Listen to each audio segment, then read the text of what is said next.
저희들에게 주신 말씀을 함께 은혜를 나누려고 합니다. 이 말씀에 부탁드립니다. 하나님, 이 말씀이 우리에게 살아 역사해 주옵소서.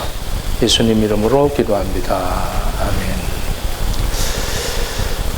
아멘. 오늘은 최선의 삶을 살아왔던 바울이 최후에 마지막으로 권면하는 그런 말씀이 이 디모데서에 기록이 되어 있습니다.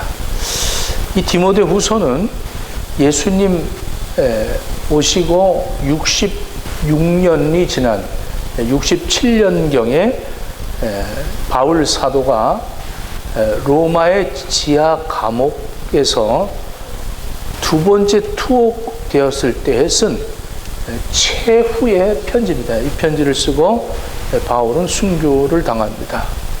바울은 이제 죽음 위에는 피할 어떤 길이 없는 그런 형편에 있을 때에 이 편지를 썼습니다. 바울은 자신의 사역에 이제 끝이 났다는 것을 알고 있었어요. 그래서 자신이 곧 순교를 당할 것이다, 이것을 알고 있었습니다. 그래서 오늘 6절을 한번 보겠습니다. 6절에 나는 나의 달려갈 길을 마쳤다, 이렇게 말합니다. 다 마쳤다. 이제 복음의 사역을 다음 세대에 맡기겠다. 이것이 이제 바울의 그 후계자로 세움을 받은 디모데에게 이 크고 작은 문제들로 참 이 힘들어하고 있는 그 디모데에게 바울이 복음 사역을 잘 마치도록 격려해 주면서 굳게 세워야 할 그 필요성을 느꼈기 때문에 유언 같은 그러한 심정으로 디모데 후서를 썼던 것입니다. 마릴린 monroe의 남편이었던 조 디마지오라는 사람이 이 마릴린 monroe가 자살을 하고 그 자살에 대해서 이렇게 평가를 했습니다. 그녀는 삶에 필요한 모든 것은 다 가지고 있었다. 그러나 삶의 목적을 위해서는 가진 것이 아무것도 없었다. 이렇게 평가를 했습니다. 참 안타까워했죠. 필요한 모든, 내가 살고 있는 모든 삶의 그 소유는 다 가지고 그것으로 만족하고 행복이 보장될 것이라고 그렇게 여기고 살았지만 목적이 없어서, 아무것도 목적에는 가진 것이 없어서 그의 인생이 공허하고 허무하여 그것을 면할 수가 없어서 결국에는 극단적인 결정을 내렸다, 이렇게 평가를 했습니다. 삶에 필요한 모든 것을 소유하지는 못했다 할지라도 삶의 목적을 위해서 최선을 다하는 사람은 인생의 가치와 의미와 기쁨을, 행복을 맛볼 수가 있는 것입니다. 오늘 이 바울 사도의 삶이 그렇습니다. 필요한 모든 것을 다 소유하지 못했습니다. 그러나 그는 삶의 목적을 위해서는 가진 것이 너무나도 많았어요. 그래서 그는 열악한 환경 속에서도 최선의 삶을 살아갈 수가 있었습니다. 그러기에 자기는 그 자신의 죽음이 임박하였음을 느끼게 되자 그의 사랑하는 제자, 그 동역자 디모데에게 최선의 삶을 위한 최후의 권면을 할 수 있는 인물이 되었습니다. 최선의 삶을 살았던 사람이 최선의 삶을 살고자 하는 사람에게 준 최후의 권면이 바로 오늘의 말씀입니다. 이 말씀이 2025년도를 살아가는 우리 행복의 식구들에게 최후의 하나님의 권면의 말씀으로 여러분들이 여기게 되기를 바랍니다. 이것이 하나님의 말씀이 최후에 나에게 권면하시는 말씀으로 받아들였으면 좋겠습니다. 하나님 앞에서 우리 한번 1절부터 같이 보겠습니다. 하나님 앞과 살아있는 자와 죽은 자를 심판하실 그리스도 예수 앞에서 그가 나타나실 것과 그의 나라를 두고 엄히 명한다. 바울이 지금 이렇게 얘기합니다. 신전 의식을 가지고 예수님의 심판이 있다는 사실을 염두에 두고 살아가라, 이런 얘기죠. 그러니까 최후의 권면이 뭐냐면 하나님 앞에서 예수 그리스도의 심판이 있음을, 그것을 잊어버리지 말고 명심해서 그것을 염두에 두고 살아가라, 이렇게 말합니다. 엄히 명하노니 그랬어요. 엄히 명하노니. 항상 하나님 앞에서 우리가 그 하나님 앞에서 살아간다. 또 살아있는 자와 죽은 자를 심판하실 예수 그리스도, 이 심판이 있다는 걸 알고 하나님이 살아계시다는 것을 알고 그가 내가 어떻게 살아야 할 것인가, 내가 어떻게 죽어야 할 것인가, 이것을 염두에 두고 살라는 겁니다. 그리고 이제 5절에 너는 모든 일에 신중하여 고난을 받으라, 이렇게 말하고 있습니다. 고난을 받으며.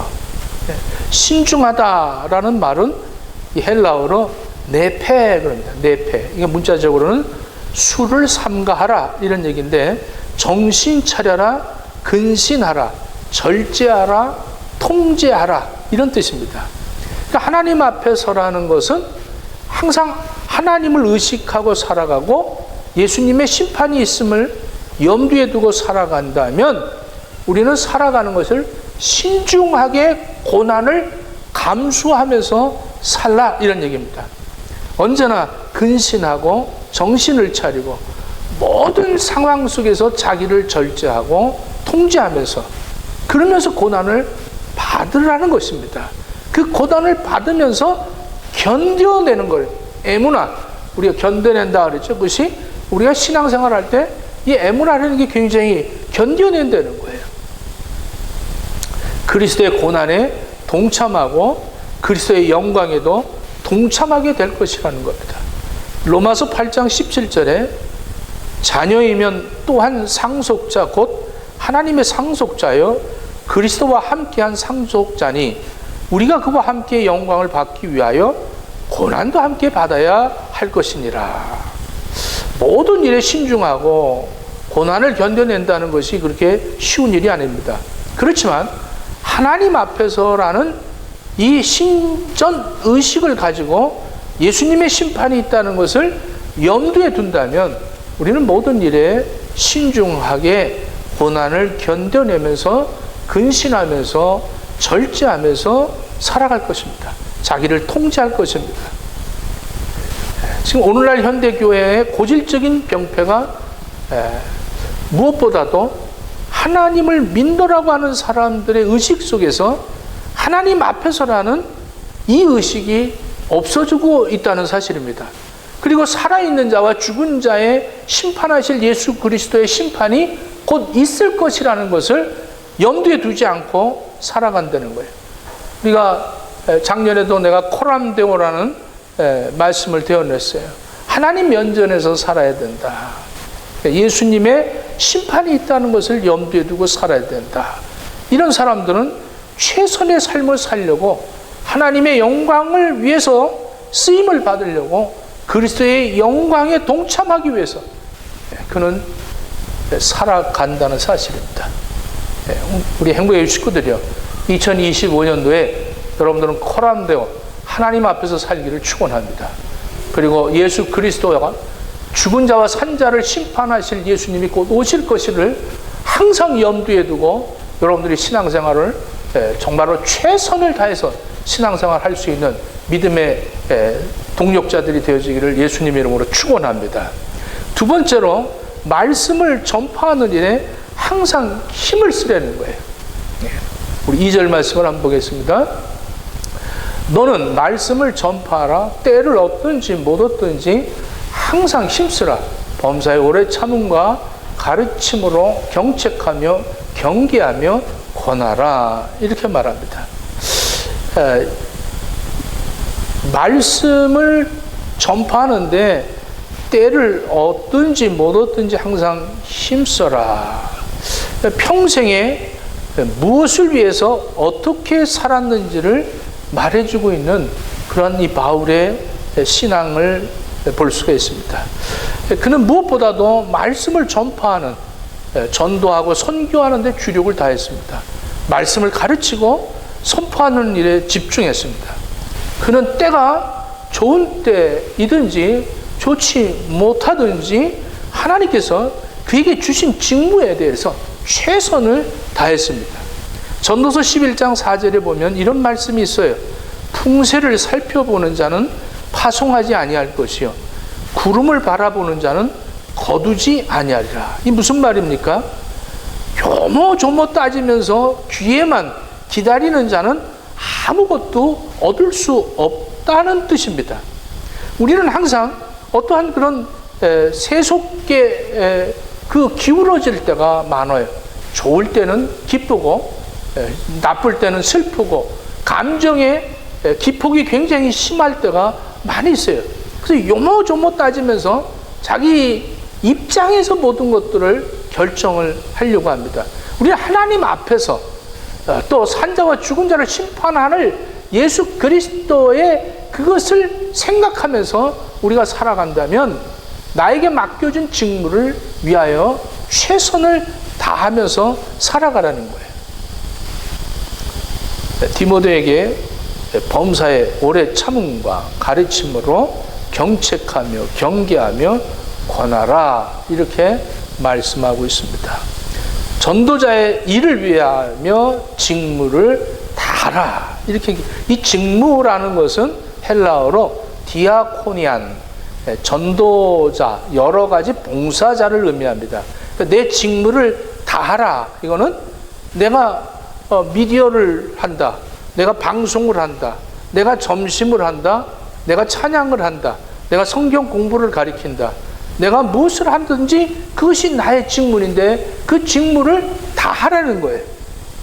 하나님 앞에서 또 예수님의 심판을 염두에 두고 말씀을 전파하는 일에 항상 힘쓰고 자기 직무에 최선을 다하라, 봉사하라. 저는 한 40년 전에 청소년 사역을 했어요. 청소년 선교를 할 때 제가 항상 이 전제를 내놓은 것이 있었습니다. 흐르는 물에 씨를 뿌리는 농사다. 정말로 청소년 사역은 씨를 뿌리는데 밭에 뿌리고 논에 뿌려서 거기서 종자들이 나오고 거기서 결실을 맺어야 되지만 청소년 사역은 흐르는 냇물에 씨를 뿌리는 거예요. 이 농부는 어떠한 수확을 거둘 마음이 없이 그냥 뿌리는 거예요. 그러면 그 씨는 그 시냇물을 따라 흘러가다가 어느 장소에 정착하게 되면 거기서 뿌리를 내리고 거기서 줄기를 내고 거기서 열매를 맺게 될 것이다. 우리 행복의 교회가 지금까지 이 프레이 그룹을 하면서 어린아이들에게 그 씨를 뿌렸어요. 아무 그 결과에 아무것도 없어요.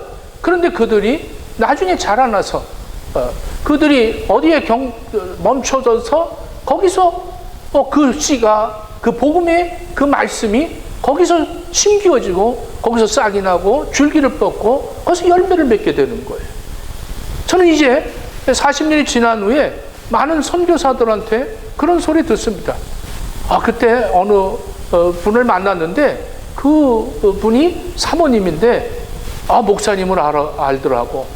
그 어느 교회에서 그 청소년 때 거기서 은혜를 많이 받고 사모가 됐다고. 또 캘리포니아에 있는 어느 권사님은 자기 그 집사님이 새로 자기 교회에 왔는데 이 당신 행복한 사람인데 김양 목사님 얘기했더니 너무 잘한다 그래. 나는 모르는데 그분들은 아는 거예요. 우리가 복음을 전하는 건 때를 얻든지 못 얻든지 복음을 전하는 거예요. 할렐루야.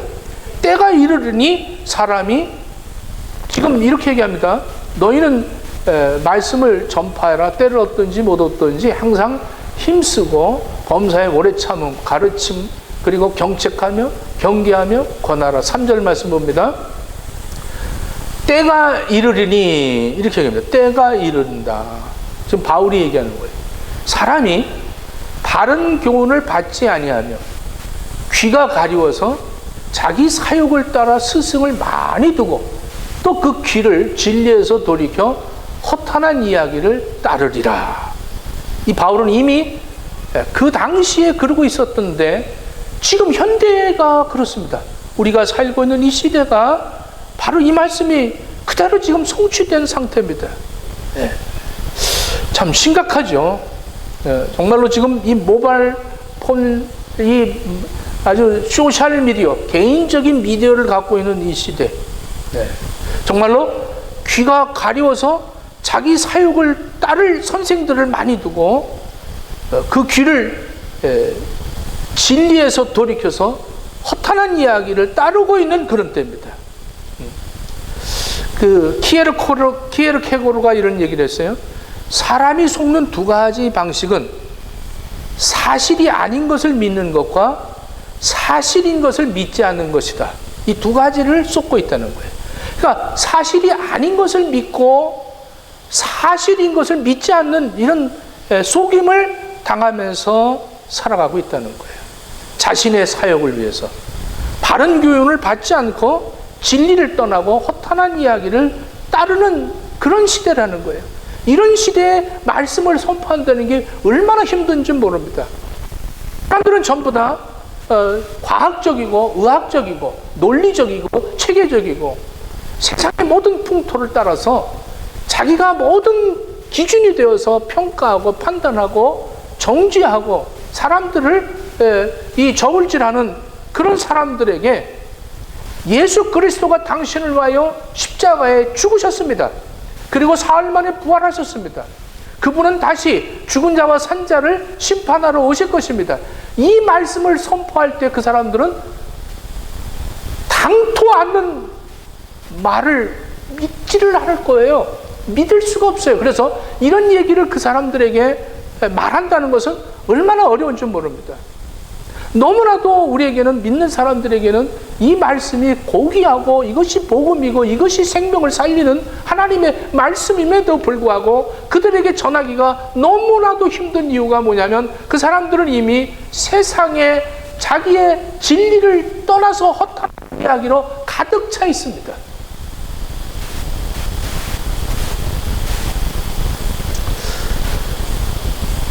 여러분들이 친한 사람들에게 이 말씀을 전할 수 있겠습니까?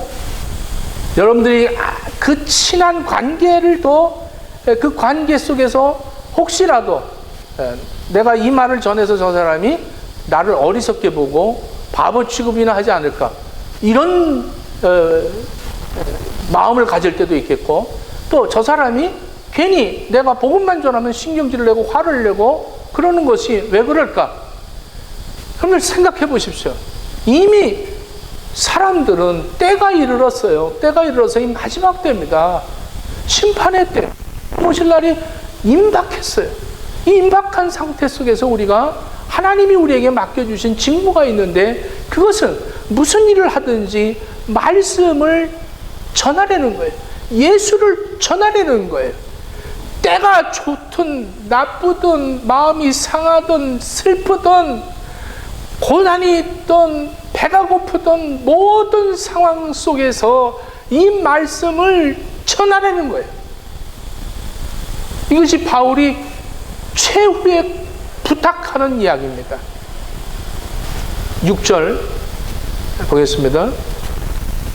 전제와 같이 내가 벌써 부어지고 나의 떠날 시각이 가까웠다.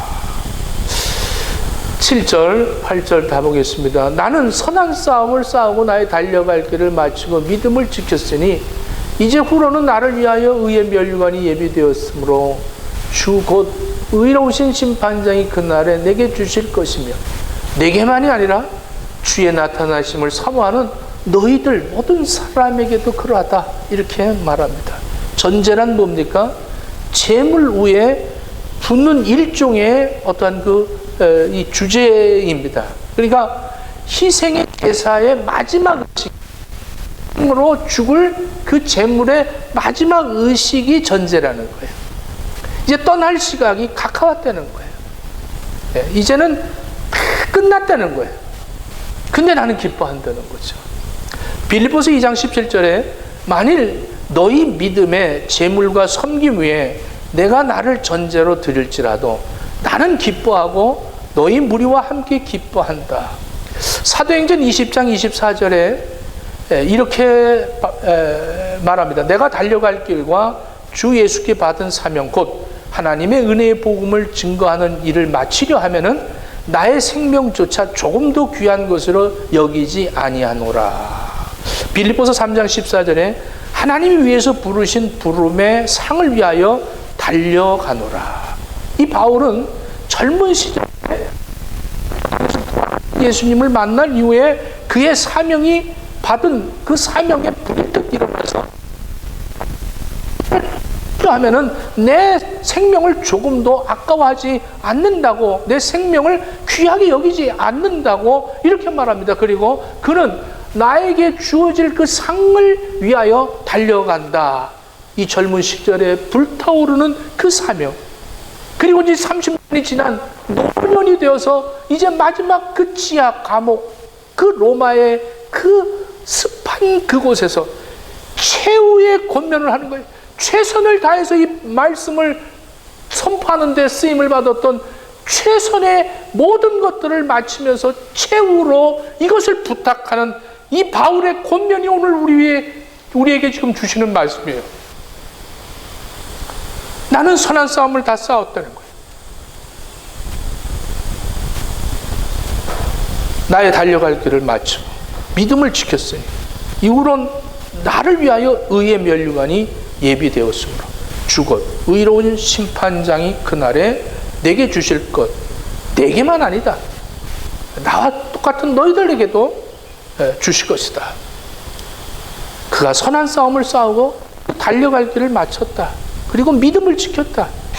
하나님 앞에서라는 이 신전 의식을 가지고 예수님의 심판이 있다는 이 사실을 염두에 두고 이 바울은 말씀을 전파하는 일에 최선을 다해서 살았다는 거예요.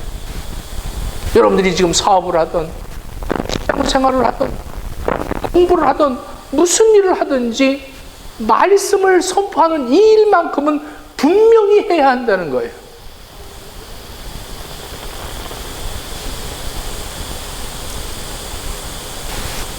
(40년) 동안 목회하면서 3주만 제가 설교를 못했어요. 그때 쓰러져서 3주 동안, 2년 전에 3주 동안은 설교를 못했어요. 그리고 어느 나라를 가든지 이상하게 하나님께서는 어느 나라를 가든지 항상 뭔가 조인이 되어서 주일날은 강단에 세워서 설교를 했습니다. 그러다 보니까 나는 목사로만 살았어요. 그래서 무슨 자식들하고 무슨 뭐 캠핑을 한다든가 여행을 한다든가 또 지금까지 한 번도 안식년을 찾아본 적이 없습니다. 휴가라는 것이 없었어요. 그러다 보니까 내 아내는 그냥 사모로만 살았어요. 그러니까 사모와 목사와 자식들 이렇게 살다 보니까 개인적인 라이프는 전혀 찾아볼 수도 없었고 생각지도 못했습니다. 그런데 이제 갑작스럽게 사모가 저 은퇴합니다. 이렇게 탁 얘기를 하는 순간에 아니 지금까지 어떻게 사모가 은퇴하는 거는 없잖아. 이러고 아주 의아하면서 놀랐어요. 그러다 보니까 내가 부부로 살아본 적이 없고 아버지로 살아본 적이 없고 오직 그 목사로만 이렇게 살았구나. 후회는 안 해요. 후회는 안 하지만 나하고 같이 있는 사람들은 굉장히 참 힘들었지 않았겠나. 그래서 자식들이 결혼하고는 자기네 가족끼리 굉장히 놀러 다니고 막 이래요. 그럴 때 그것들이 어떻게 이건 그렇게 좋아해. 그런 거 다니는 걸. 아마 보상 심리인 것 같아요. 아빠한테 그런 걸 받아보지 못했던 그런 것들을 자기 자식들에게는 좀 이렇게 개방해야겠다, 이런 의도라는 걸 이렇게 깨달았어요.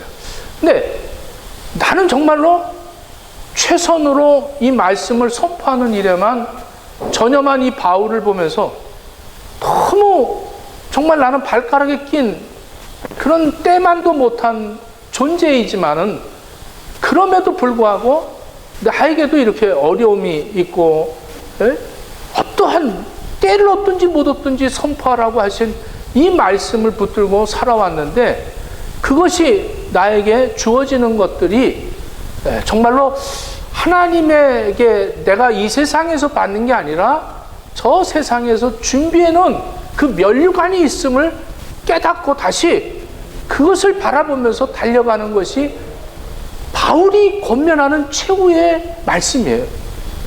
저와 여러분들에게 저 천국에서 상급이 있다, 이거 잊어버리면 낙심하고 좌절하고 실망하는 거예요. 오늘 좀 무겁습니까? 첫 주일날 좀 무거운 것 같지만, 우리는 때를 얻든지 못 얻든지 말씀을 선포하는 그러한 우리 행복의 교회가 이 한 해 동안에 쓰임받기를 예수님 이름으로 축원합니다. 기도하겠습니다.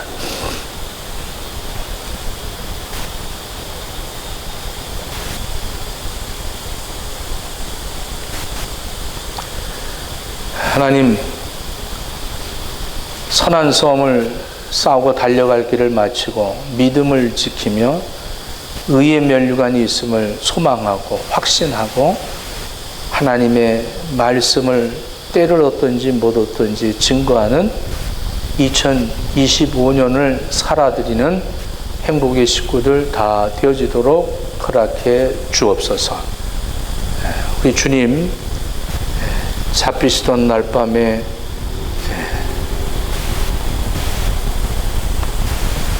떡을 떼어서 제자들에게 나누어 주고 너희들을 위한 내 몸이라고 하셨고, 식후에 또 잔을 나누어 주시며 너희를 위한 나의 피라고 말씀하신 주님, 이제 2025년을 출발하며 처음 성찬을 맞습니다. 하나님, 이 떡과 잔을 나눌 때에 우리 예수님 친히 여기에 축사하시고 저들에게 베풀어 주시옵소서. 예수님 이름으로 기도합니다. 아멘.